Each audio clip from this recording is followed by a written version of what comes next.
बिस्मिल्लाहिर्रहमानिर्रहीम नहमदुहु व नसल्ली अला रसूलिहिल करीम औज़ु बिल्लाहि मिनश शैतानिर रजीम बिस्मिल्लाहिर्रहमानिर्रहीम।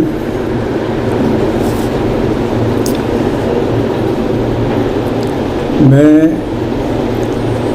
बाबुल इल्म लॉ एकेडमी के सरपरस्त आला जनाब राना इबादुल्लाह साहब को मुबारकबाद देता हूँ कि उन्होंने जो पौधा लगाया है अल्लाह के फजलो करम से ये फल फूल और बारावर साबित होगा और होता रहेगा। आज का जो टॉपिक है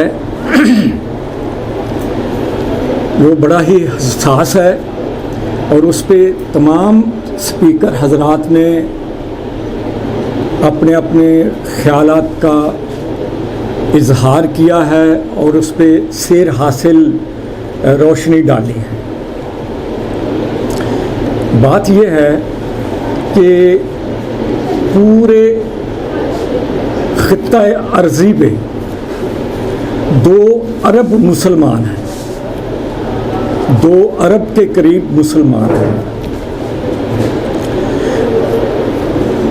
लेकिन खून बह रहा है कश्मीर में तो मुसलमान का, फ़लस्तीन में तो मुसलमान का, रोहिंग्या में तो मुसलमान का, बोस्निया में तो मुसलमान का। वजह क्या है? वजह राना साहब बयान कर गए।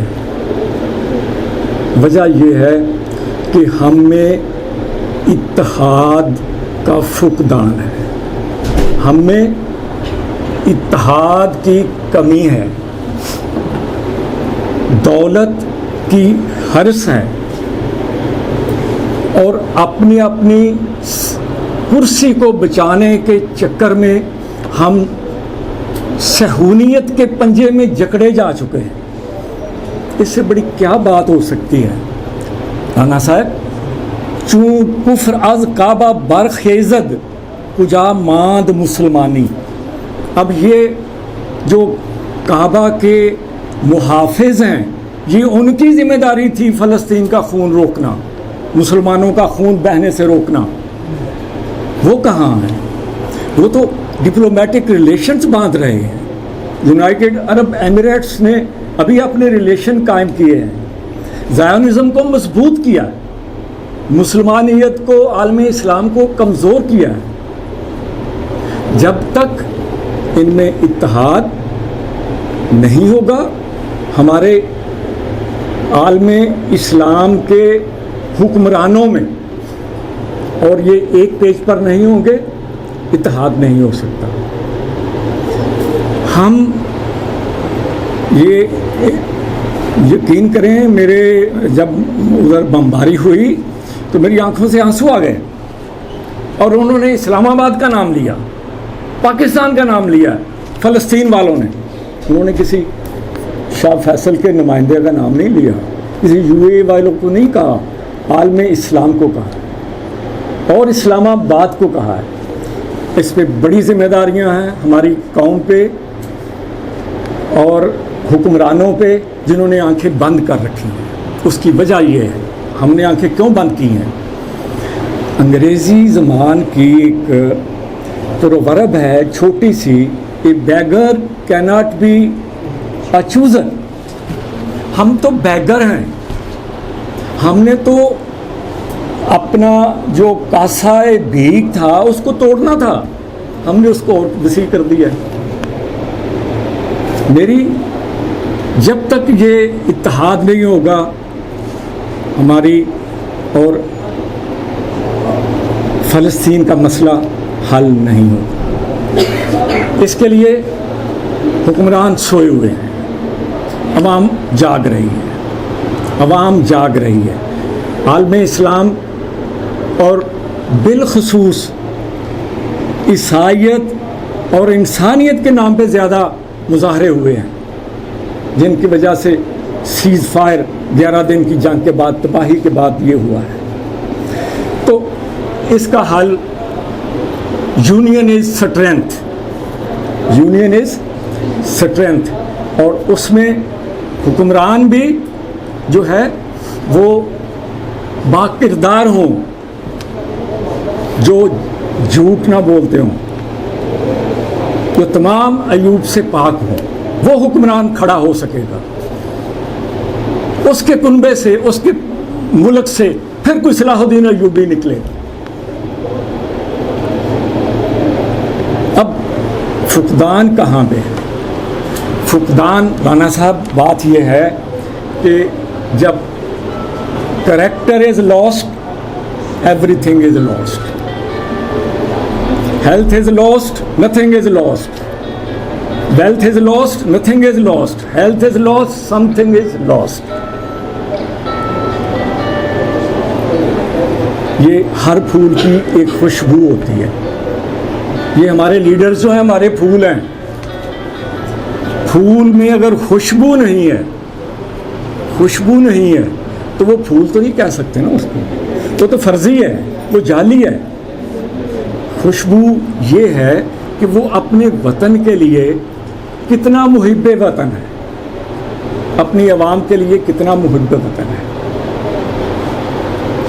इसके लिए सीरत नहीं तो काकलो रुखसार सब गलत। खुशबू उड़ गई, फूल फकत रंग रह गया। बात लंबी हो रही है, काफ़ी वक्त ले रहा हूँ। बड़ा मज़ा आया है आपके बयानात सुनने के बाद। इसमें एक डायस्पोरा की टर्म मैम मारिया ने बोली, फिर इसके बाद एक टर्म होलोकास्ट की भी बोली गई, और एक तीसरी टर्म जो आपने इंतिफादा, अपराइजिंग। एक चौथी टर्म जो है वो ज़ायोनिज़म भी उसी का हिस्सा है। और इसकी बुनियाद जो है 1917 में बाल्फोर डिक्लेरेशन जो है उसके ज़रिए इसकी फाउंडेशन ले डाउन की गई थी कि यहूदियों को इस लैंड पे, इस पे बसेरा कराना है। तब से ये मामला चल रहे हैं। तो आखिर में मैं आपसे और बच्चों से सबसे ये बात करना चाहूँगा कि जो होती है ना रीज़न असल वो चीज़ है और उसकी कमी है, उसकी कमी है। ये कौन पैदा करते हैं? जो हमारे लीडर्स हैं। क्या वो दे रहे हैं हमें रीज़न? एक छोटी सी कोटेशन के साथ खात्मा करता हूँ, जो मैंने आज से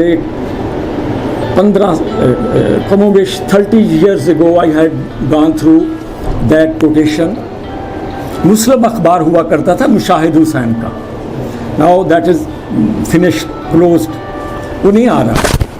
तो उसमें ये लिखा हुआ है, एक कोटेशन मुझे उस वक़्त की याद है, अभी अभी मेरे जहन में आई आपकी बात से, आपकी बातों से। Give currency to the reason, improve the moral code of the society,